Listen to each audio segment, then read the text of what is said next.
ሰላም ሰላም ቤተሰብ እንዴት ናችሁ? ዛሬ ደግሞ አብረን የምናየው ስለ ሄዲንግ ነው። ከኤች1 እስከ ኤች6 አብረን የምናየው ይሆናል። ሶ ሄዲንግ ምንድነው፣ ጥቅሙስ ምንድነው የሚለውን ስናይ እንደምታዩት እዚህ ጋር የጻፍናቸው ነገሮች ቦልድ ናቸው። ኤች1 ኤች2 ምናምን የምንለው ሄዲንግን ለመጻፍ ነው የምንጠቀመው። ርዕስን በጣም ትልቅ እንዲሆን ከፈለጋችሁ እንደዚህ በኤች1 ከዛ አነስ እንዲል በኤች2 በኤች3 በኤች4 በኤች5 በኤች6 እስከ ኤች6 ድረስ መጠቀም እንችላለን እንደ ፍላጎታችን ማለት ነው። ሶ ወደ ኮዳችን ስንሄድ እቺ ነው የምትመስለው። እንግዲህ ኤች1 አጥፍተን እንደገና እየጻፍን ብናይ ኦኬ፣ ሁሉ ጊዜ ኤችቲኤምኤል ኮድ ሊጻፍ ስንል ልንጽፍ ስንል ኤችቲኤምኤል ታጋችንን ክሬት እናደርጋለን። ከዛ እዚህ ጋር እንዘጋለን። ከዛ እዚህ ጋር ሄዳችን ክሬት ይደረጋል። ከዛ ሄዳችን ይዘጋል። ኦኬ፣ ከዛ ታይትል ላይ የፈለጋችሁትን ነገር መጻፍ ማተር ያደረግም ኮዳችሁ ላይ ኦኬ። ከዛ ታይትል ከዛ ቦርድ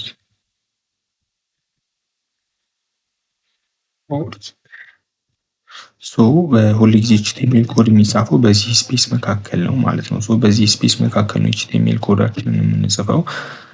እሱን ስንጽፍ አሁን ለምሳሌ ዛሬ ስለ ሄዲንግ ነው የምናየው። ኤች1 ብለን እንጻፍ። ኤች1 ለምሳሌ ዌልካም ብለን ብንጽፍ ዌልካም ቱ ዩቲዩብ ብለን ብንጽፍ ለምሳሌ ዩቲዩብ ብለን ብንጽፍ ከዛ ሁል ጊዜ ኤችቲኤምኤል ላይ ምንድነው የተከፈቱ ታጎች መዘጋት አለባቸው። እዚች ጋር ኤች1 እንዘጋለን ማለት ነው። ሰዎች ለብቻ ራን አድርገን ብናይ ሪፍሬሽ እናድርገው። አያችሁታ ዌልካም ቱ ማይ ዩቲዩብ ይላል። በጣም ቦልድ ነው፣ በጣም ትልቅ ነው ማለት ነው። ከዛ ከዚህ ደግሞ አነስ አድርገን መጻፍ ከፈለግን ኤች2 እንጠቀማለን። ኤች2 ዌልካም ማይ ፔጅ ብለን ኤች2ችንን ተጠቅመን እንጽፋለን።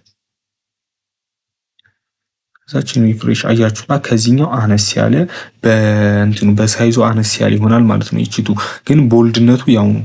ከዛ ኤች3 ኤች4 ኤች5 ኤች6 እያልን ስንሄድ በጣም እያነሱ ይመጣሉ። ኦኬ እሺ፣ ከዛ ኤች3 እንጻፍ። ዌልካም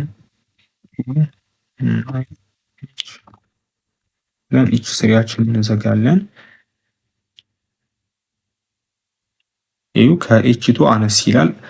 እንደዚህ እያነሱ ኤች4ንም ስንጽፍ ኤች5 ኤች6ንም እየጻፍን ስንሄድ እንደዚህ እያነሱ ይሄዳሉ ማለት ነው። እሺ እንጨርሳቸውና ሁሉንም ወደ አውትፑታችን እንሄዳለን። እንደዚህ ከምጽፍችን ኮፒ ላርጋት ነው ፔስት እያደረኩ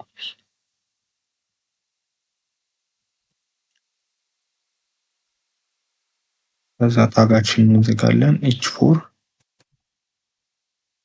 ከዛ ኤች5 ይኖራል። ኤች5 ታጋችን እንዘጋለን። ከዛ ኤች6 ይኖራል። ከዛ ታጋችን እንዘጋለን።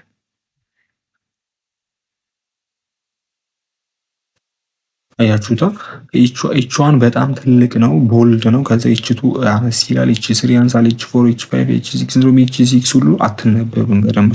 የሄዲንግ ጥቅም ምንድነው ስንል ኤችቲኤምኤል ኮድ ላይ በምንጽፍበት ሰዓት ሄዲንግ ወይም ርዕሶችን መጻፍ ስንፈልግ ቦልድ ሆኖ እንዲታዩ ተለቅ ብለው እንዲታዩ የምንፈልጋቸው ሄዲንጎች ወይም ሌሎች ነገሮች ርዕሶች እንኳን ቢኖሩ እነዛን መጻፍ ስንፈልግ እነዚህን ከኤች1 እስከ ኤች6 ያሉ ታጎችን ተጠቅመን እንደዚህ አይነት ወርዶችን ወይም ሄዲንጎችን መጻፍ እንችላለን ማለት ነው።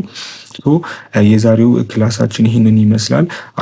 አስተያየት ጥያቄ ካለ ኮሜንት ላይ ጻፉልኝ፣ አነበዋለሁኝ። አመሰግናለሁ።